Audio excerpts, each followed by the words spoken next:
Congress party ने, UPA सरकार ने ओबीसी समुदाय के साथ भी कोई न्याय नहीं किया, अन्याय किया। इन लोगों ने ओबीसी नेताओं का अपमान करने में कोई कोर कसर नहीं छोड़ी है। कुछ दिन पहले जब कर्पूरी ठाकुर जी को भारत रत्न दिया, हमने वो सम्मान किया। लेकिन याद करिए, उस कर्पूरी ठाकुर अति पिछड़े समाज से ओबीसी समाज के उस महापुरुष के साथ क्या व्यवहार हुआ था, किस प्रकार से उनके साथ जुल्म किया। 1970 में बिहार के मुख्यमंत्री बने तो उनको पद से हटाने के लिए कैसे कैसे खेल खेले गए थे। उनकी सरकार अस्थिर करने के लिए क्या कुछ नहीं किया गया था। आदरणीय अध्यक्ष जी, कांग्रेस को अति पिछड़ा व्यक्ति बर्दाश्त नहीं हुआ था।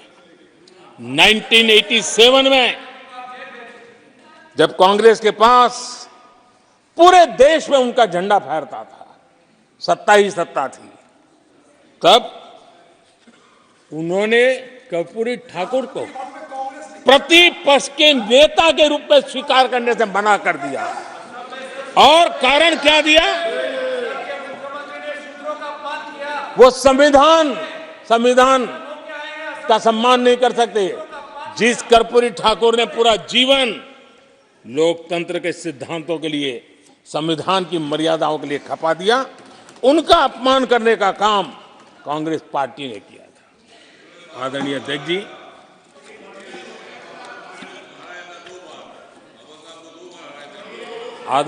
जी, कांग्रेस के हमारे साथियों को आजकल इस पर बहुत चिंता जताते हैं कि सरकार में ओबीसी कितने लोग हैं, कितने पद पर कहाँ है, उसके हिसाब किताब करते रहते हैं। लेकिन मैं हैरान हूं, उनको इतना सबसे बड़ा ओबीसी नजर नहीं आता है। कहाँ आंखें बंद करके बैठ जाते हैं। आदरणीय अध्यक्ष जी, जरा मैं ये दुनिया भर की चीजें करते हैं, मैं कहना चाहता हूं,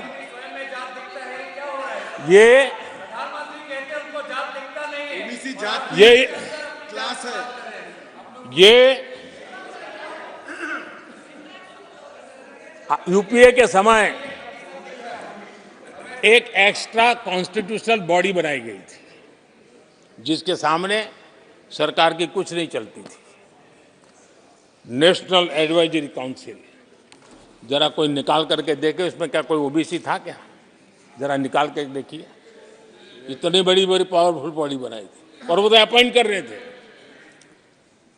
आदरणीय अध्यक्ष जी, पिछले 10 वर्षों में नारी शक्ति के सशक्तिकरण को लेकर के अनेक विध कदम उठाए गए। नारी के नेतृत्व में समाज के सशक्तिकरण पर काम किया गया है। आदरणीय अध्यक्ष जी, अब देश की बेटी, हिंदुस्तान में कोई ऐसा सेक्टर नहीं है जहां देश की बेटियों के लिए दरवाजे बंद हो।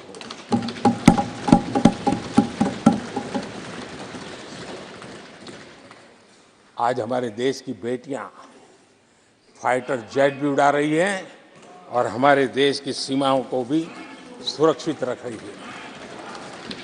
आदरणीय अध्यक्ष महोदय, ग्रामीण व्यवस्था, अर्थव्यवस्था हमारी, women self help group 10 crore बहनें जुड़ी है और आर्थिक गतिविधि करती है और ग्रामीण अर्थव्यवस्था को वो नई ताकत दे रही है।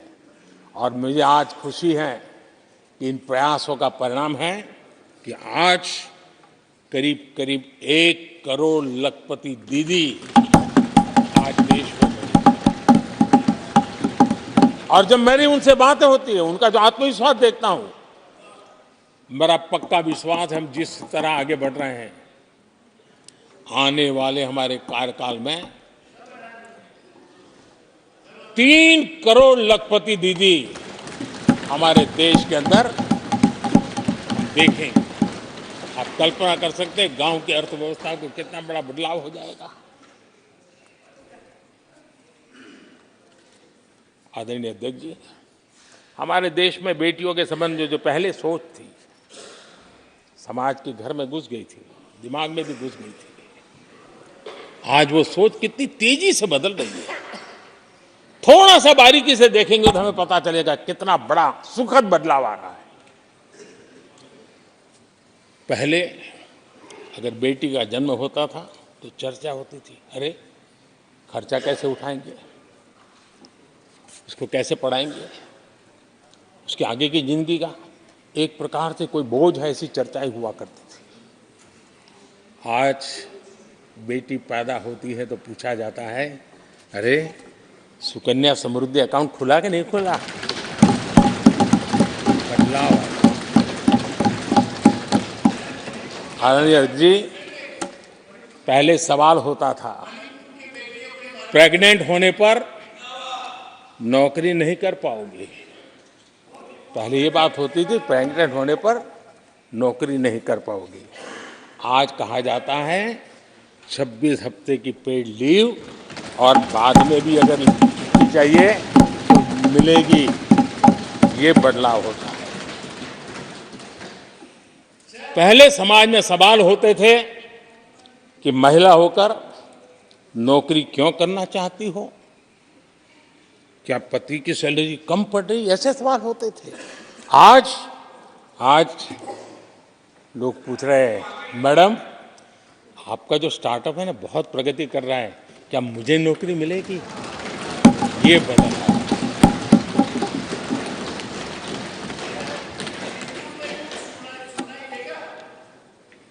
आदरणीय अध्यक्ष जी, एक समय था जब सवाल पूछा जाता था कि बेटी की उम्र बढ़ रही है, शादी कब करोगे। बेटी की उम्र बढ़ रही है, शादी कब करोगे। आज पूछा जाता है, बेटी पर्सनल और प्रोफेशनल दोनों कामों को संतुलित कितना बढ़िया करती हो, कैसे करती हो।